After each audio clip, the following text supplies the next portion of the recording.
Faithful Kingdom citizens from across Hong Kong gathered for a vibrant celebration of faith, unity, and talent during the Young and Adult Camp 2026, an annual gathering organized by the Kingdom of Jesus Christ. The event featured competitions in sports, music, dance, and kingdomana, bringing together overseas Filipino workers in an atmosphere of camaraderie and inspiration. Hanjin Sancho reports from Hong Kong. The energy is electric, the passion is undeniable, and the spirit of unity is stronger than ever as overseas Filipino workers here in Hong Kong showcase not only their athletic abilities, but also the camaraderie that brings them together through sports. The Young and Adult Camp 2026 officially kick off with exciting basketball and volleyball competitions, drawing thousands of enthusiastic participants from different areas across Hong Kong. 7 teams competed throughout the camp, representing Kowloon, New Territory, Outlying Island, Hong Kong 1, Kennedy Town, Saturday Group, and Hong Kong 2. Beyond the competition, the annual gathering serves as an opportunity for Kingdom citizens to strengthen friendships, foster teamwork, and enjoy a meaningful respite from the daily demands of working overseas.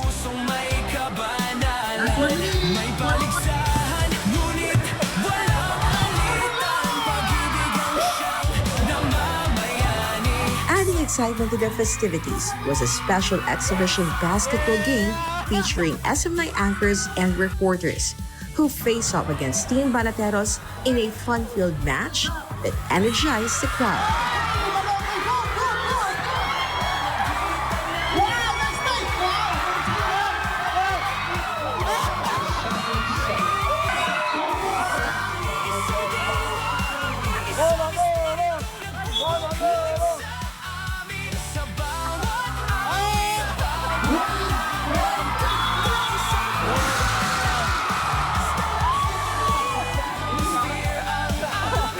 The Kingdom of Jesus Christ has maintained an active presence in Hong Kong since 1991, consistently organizing activities that promote fellowship, recreation, and community building among Filipinos living and working abroad. Thank you, Pastor, sa ganitong pagtitipon. Talagang nakakatulong sa ating mga OFW. Napakaganda na inorganize niyo po ito, Pastor, for how many years na dito sa Hong Kong at sa ibang dako ng sanglibutan na kung saan naroroon ang KOGC. Malaki ang aming pasasalamat, naging part po kami sa inyo pong adhikain na kahit malayo ang mga OFW sa kanilang pamilya, parang malapit na rin kasi nagkakatipon ng ganito, mga Pilipino ang mga nakakasama nila. Kahit sa stressful life nila dito sa ibang bansa, natutugunan at naiibsan dahil sa ganitong ino-organize po ninyo na sports. Thank you, Pastor. See you soon. Papasalamat kami sa iyo, Pastor, sapagkat binigyan ninyo kami ng pagkakataon na dito sa Hong Kong kasi ito yung national holiday nila, magkaroon ng ganitong activities. Ito'y malaking tulong sa ating mga OFW. Magpasalamat yung mga Filipino community natin, mga basketball players din, means basketball, kapag inanyayahan natin sila. Malaki nilang pasasalamat sa iyo, Pastor. Many participants expressed gratitude for an event that allows them to reconnect with fellow Filipinos, recharge from the pressure of overseas employment, and strengthen the bonds they have built through the Kingdom. For many Kingdom citizens, the Young and Adult Camp has become a cherished tradition that brings encouragement, joy, and a renewed sense of belonging. Nagagalak po kami na nagkaroon ng ganitong event, lalong-lalo na po sa aming mga OFW na mahihilig po, katulad niya mahilig maglaro. Nag-effort po kayo, binigay po namin yung best namin sa game na to para mapakita po namin din sa mga kababayan natin na nagagalak po kami na naglalaro po kami dito na sa pamamagitan niyo po, in-invite niyo kami. Salamat po, salamat. Malaking tulong to sa komunidad, lalo na kami mga OFW rito sa Hong Kong, lalo na malayo kami sa pamilya. Itong ino-organize lalo ng KOJC, mas maganda ito kasi nakapagtanggal ng stress, malaking bagay talaga sa amin to. At saka thankful kami, naimbitahan kami ngayon.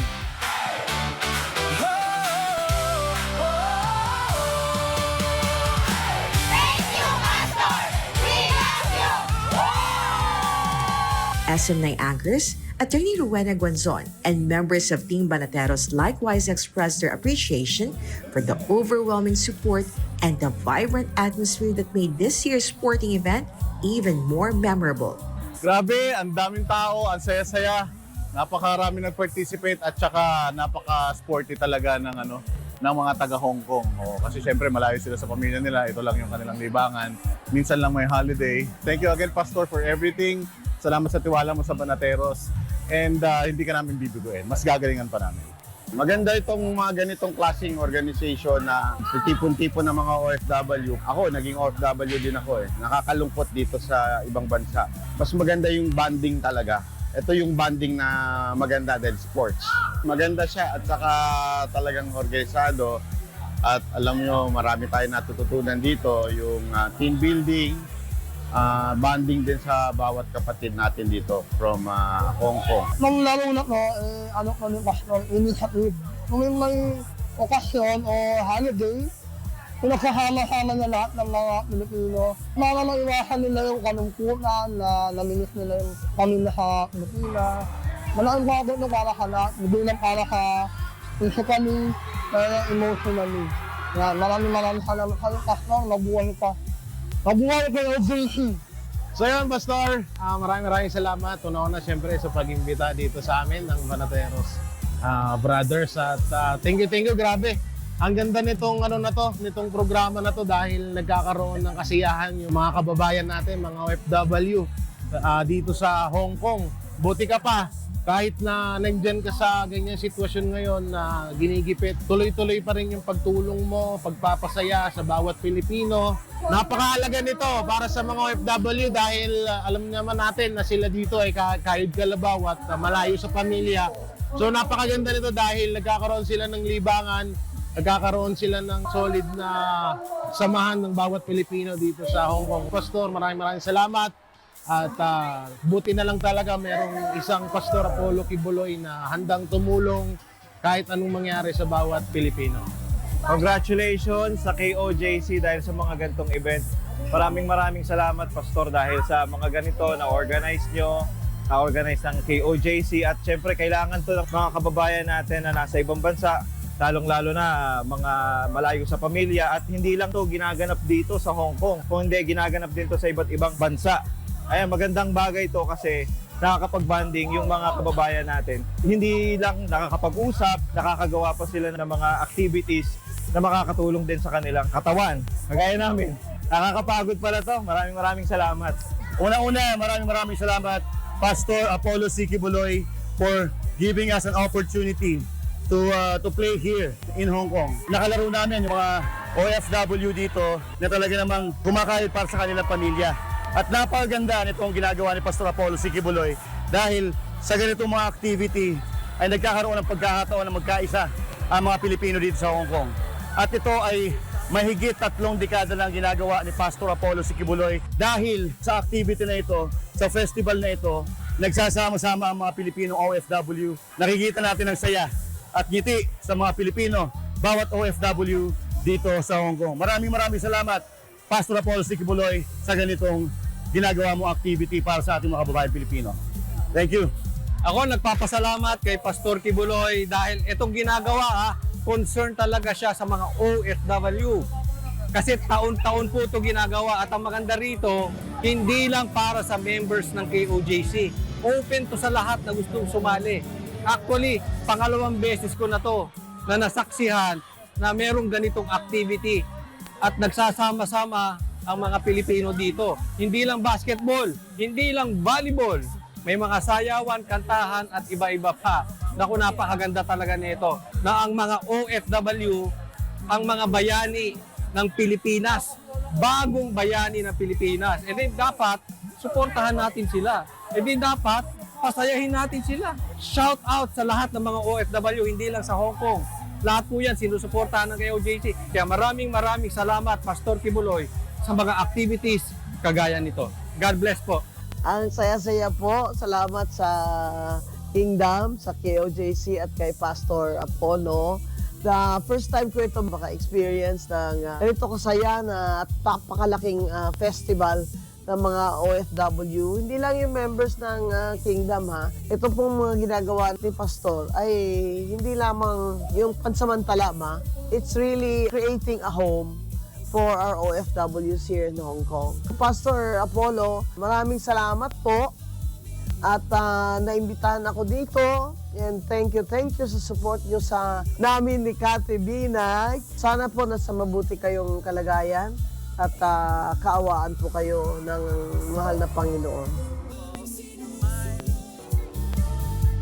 Beyond the sporting competitions, participants also showcased their musical talents during the singing competition, where every team performed original ACQ Kingdom music with passion and excellence. Another crowd favorite was the Power Dance competition, where each delegation presented energetic performances, highlighted by synchronized choreography, colorful costumes, creative props, and exceptional teamwork.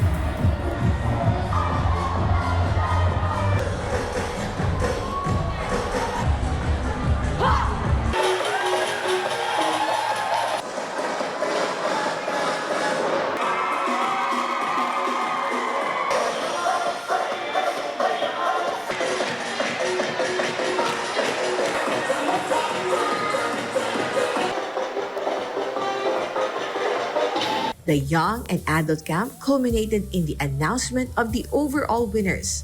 5th place went to New Territory. 4th place was shared by Saturday Group and Hong Kong 2. 3rd place was awarded to Kowloon. 2nd place went to Kennedy Town. 1st place was earned by Outlying Island. And emerging as the grand champion of the Young and Adult Camp 2026 was Kowloon.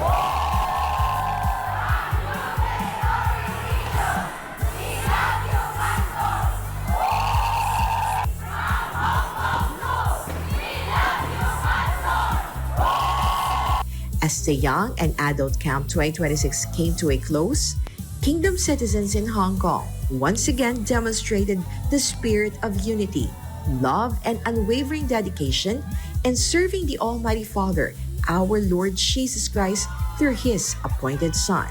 Pastor, sobrang thank you po, Pastor. Dahil po sa inyo, Pastor, nandito kami ngayon dito sa Hong Kong. Nagkakaisa sa kabila ng busy sa trabaho. Pero sa event na ito, Pastor, kaming mga anak ng Ama nagkakaisa, nagmamahalan. Salamat po, Pastor. Miss na po namin kayo, Pastor. Naway makasama po namin kayo sa next event po namin, Pastor. At sa muli, Pastor, mahal na mahal po namin kayo, Pastor. Privilege na ito, Pastor.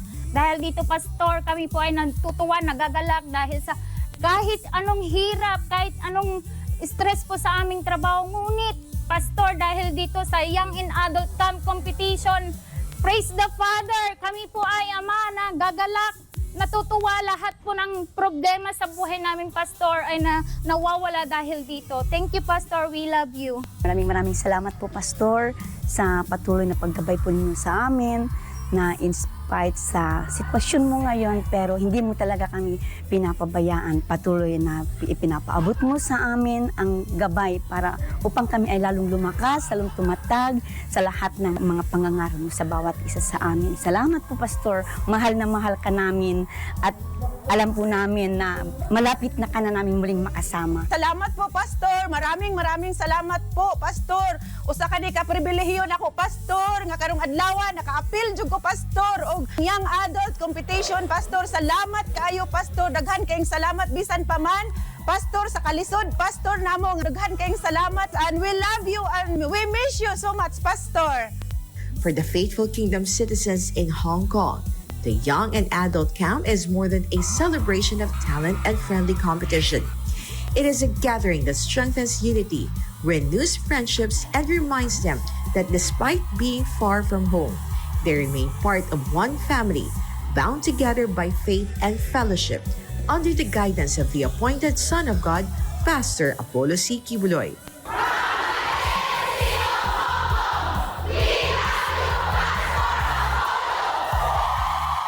For God and a beloved country, the Philippines. This is Hannah Jane Sancho, SMNA News, Hong Kong.